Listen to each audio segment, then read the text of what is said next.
ऊपर बने रहे, संपूर्ण वीडियो देखें। अगर अच्छा लगेगा तो लाइक करेंगे और सब चैनल पर अभी तक जो भाई नए होंगे इस चैनल को सब्सक्राइब कर लेंगे। चलिए आरंभ करते हैं। मछली पालन में कुछ चीज़ों पर बहुत ध्यान देना पड़ता है। जितना आप ध्यान देंगे, माइन्यूटली ध्यानपूर्वक अगर करेंगे तो नुकसान होने का सवाल कहीं से भी नहीं। नंबर 1 गलती आप ये करते हैं कि मछली ज़्यादा स्टॉक कर देते हैं कम जगह में। छोटा तालाब रहता है, उसमें आप जितना स्टॉक करना चाहिए उससे कहीं ज़्यादा 2 गुना 4 गुना तक स्टॉक कर देते हैं। सबसे भारी गलती यही हो जाती है मछली पालक लोगों से। और दूसरा गलती कि कौन मछली कितना डालना है जब हम आईएमसी का पालन करते हैं, इसकी जानकारी न रहने के अभाव में या किसी कारण से अनुपात को आप लोग गड़बड़ कर देते हैं। तो सारी चीज़ों को वीडियो में सारी चीज़ बताया जाता है, फिर भी आप लोग गलती करते रहते हैं। इसी का खामियाजा आपको भुगतना पड़ता है कि मछलियों का ग्रोथ कम होता है। मछली का आईएमसी हो या कोई भी मछली हो, 1 एकड़ में अगर हम पालन करने का वीडियो बनाते हैं, प्रत्येक वीडियो में आप लोगों को बताया जाता है कि आईएमसी में कतला, रोहू, मृगल ये 5000 अगर अंगुलिकाएँ आप डालते हैं तो 5000 सीड ही स्टॉक करना है। अंगुलिकाएँ से छोट सीड आप डालते हैं तो उसको आप ज़्यादा डाल सकते हैं, लेकिन फिर भी जब छोटा सीड रहेगा तो ग्रोथ अच्छा नहीं होगा। इस तरह से हम लोगों को काम करना है कि साल भर में ठंडी आने के पहले यानी अक्टूबर नवंबर माह तक हमारी मछलियाँ 1 केजी हो जाए। इस तरह से हमको सीड डालना है, इस तरह से भोजन कराना है और इसी तरह से देखभाल करना है कि नवंबर माह तक हम हार्वेस्टिंग ले लें, क्योंकि नवंबर के बाद दिसंबर, जनवरी, फरवरी में मछलियाँ का ग्रोथ नहीं होता है। फिर उसके बाद नया सीड डालने का समय आ जाता है। तो चलिए हम शुरू करते हैं तालाब की तैयारी पर। तालाब अगर जिन लोगों को नया बनवाना है, नया बनवा लिए हैं या पुराना है, पानी सूख गया है, तो तैयारी के लिए सबसे पहले उसमें गाय का गोबर आपको डालना है। 1 एकड़ में आप 4 ट्रॉली 4 ट्रैक्टर गोबर डालना है आपको। उसके 2-3 दिन बाद चूने का छिड़काव करना है। कम से कम 10 पैकेट, 1 एकड़ में 10 पैकेट आप चूने का प्रयोग करना है। उसके बाद जुताई कर देना है, तालाब की जुताई अवश्य करें। उसके बाद जुताई के 2-3 दिनों के बाद तब जा कर के उसमें पानी स्टॉक करना है।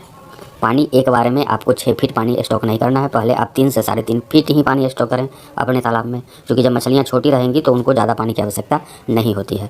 और एक बार जब ज़्यादा पानी आप डाल देंगे नए तालाब में तो तालाब का बांध भड़क सकता है। उसके बाद आप जब पानी डाल देते हैं उसके बाद 1 सप्ताह इंतज़ार करें। 1 सप्ताह के बाद ही आप अपने तालाब में सीड का स्टॉकिंग करें। और 5000 सीड आपको स्टॉक करना है, जैसा कि हम पहले बता दिए। अब 5000 सीड में कतला का 40% डालेंगे और रोहू का 30% डालेंगे, मृगल का भी 30% डालेंगे। अगर कतला, रोहू और मृगल का पालन करना चाहते हैं तो उसके साथ अगर सिल्वर कार्प, ग्रास कार्प और कॉमन कार्प का भी सीड डालना चाहते हैं, जो कि फ़ायदेमंद ही होता है, तो उसका भी रेशियो आप देख लीजिए।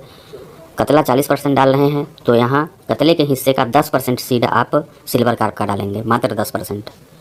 30% कतला हो जाएगा, 10% सिल्वर कार्प हो जाएगा। और रोहू डालते हैं 30% तो उसका 50% आप ग्रास कार्प का डाल देंगे, यानी रोहू अब आपका 15% हो जाएगा, ग्रास कार्प भी 15% हो जाएगा। मृगल डालते हैं 30% तो उसमें से भी आप 50% कर देंगे, यानी 15% मृगल और 15% कॉमन कार्प। ऊपर वाला जो कतला हम बताए हैं, सिल्वर कार्प ज़्यादा नहीं डालना है, 10% ही डालना है। अगर नहीं भी डालें 100% आप यानी 40% कतला को ही छोड़ दे तो और बेहतर है। अब जैसा कि तालाब की तैयारी हो गया, सीड कितना स्टॉक करना है ये हो गया, अब इसको भोजन देना है मछलियों को। भोजन देने में भी बहुत सारे लोग थोड़ा सा सकुचाते हैं, भोजन में लागत नहीं लगाना चाहते हैं। तो मेरा जो भी वीडियो होता है उसमें कम लागत का ही भोजन हम आपको बताते हैं। जब आप मछलियों को अपने तालाब में कम डालेंगे, ज़रूरत के अनुसार डालेंगे, तो ऊपर से ज़्यादा भोजन देने की आवश्यकता भी नहीं होगी और मछलियाँ ग्रोथ कर जाएंगी, अच्छी तरह से उनका बढ़वार होगा। भोजन देने के लिए आपको राइस ब्रान, सरसों की खली, उसमें गुड़ मिला करके इस तरह से भोजन बना करके अपने तालाब में देते रहना है, जो प्रत्येक दिन देना है। ऐसा नहीं कि 8 दिन पर देना है या सप्ताह में 2 दिन देना है। जिस तरह से आपको भोजन चाहिए होगा, आपकी मछलियों को भी प्रत्येक दिन भोजन चाहिए होगा।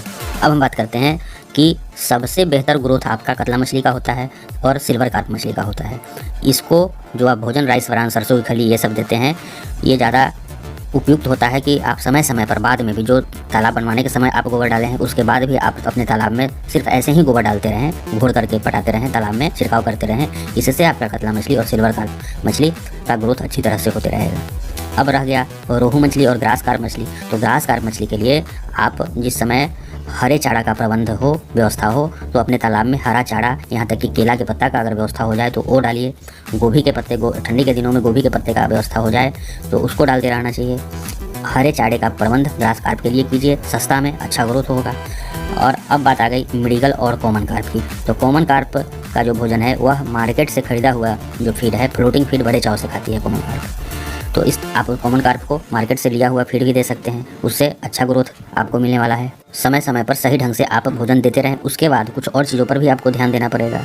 जैसे ही बरसात का सीज़न होगा, मछलियाँ का ग्रोथ धीरे धीरे कमने लगता है, इसलिए तालाब में सीड डालने का जो उपयुक्त समय है मार्च के बाद अप्रैल महीना। अप्रैल महीने में नया सीड आपको नहीं मिलेगा, पुराने साल का ही सीड आपको डालना पड़ेगा। तो अप्रैल में सीड का स्टॉकिंग आपको कर देना चाहिए। और जैसे ही बरसात का समय आए, आकाश में जब बादल लगने लगता है, आपके तालाब से ऑक्सीजन की कमी होने लगता है। तो इस पर रोज़ सुबह में आपके तालाब पर विजिट करना पड़ेगा, देखना पड़ेगा कि मछलियाँ ऊपर आकर के तो नहीं तैर रही हैं। अगर ऊपर आकर के तैर रही है तो आपको समझ जाना पड़ेगा कि आपके तालाब में ऑक्सीजन की कमी हो जाएगी। तब उसका उपाय आपको करना पड़ेगा, नया पानी ऐड करना पड़ेगा, पुराना पानी निकालना पड़ेगा। बहुत सारी चीज़ है दोस्तों, हम 1 घंटे का भी वीडियो बनाएंगे तो सारी चीज़ों को एक वीडियो के माध्यम से हम नहीं बता पाएंगे। फिर भी हम आपको बता देते हैं, अमोनिया का टेस्टिंग कराना पड़ेगा, पीएच टेस्टिंग कराना पड़ेगा। मछली पालन करने वाले लोग शुरू कर देते हैं, मछली पालन आरंभ कर देते हैं यूट्यूब देख करके, यूट्यूब पर वीडियो देख करके, लेकिन जो यूट्यूब में बताया जाता है उस तरह से करते नहीं हैं। 5% लोग भी ऐसे नहीं हैं जो अमोनिया समय समय पर चेक कराते हैं, पीएच टेस्ट कराते हैं, अपने तालाब का सही ढंग से देखभाल करते हैं। इस सारी चीज़ों का देखभाल करने के बाद ही अच्छी तरह से मछलियों का ग्रोथ होगा। चलिए इतनी ही पर हम आज का वीडियो समाप्त करते हैं, और आगे नेक्स्ट वीडियो में जैसा आपका डिमांड होगा हम उस तरह की जानकारी देंगे, उस संबंध में जानकारी देंगे। जिनको भी जानकारी जिस विषय पर चाहिए होगा वे कमेंट करेंगे, हम प्रयास करेंगे आपके सवाल का जवाब देने के लिए। धन्यवाद।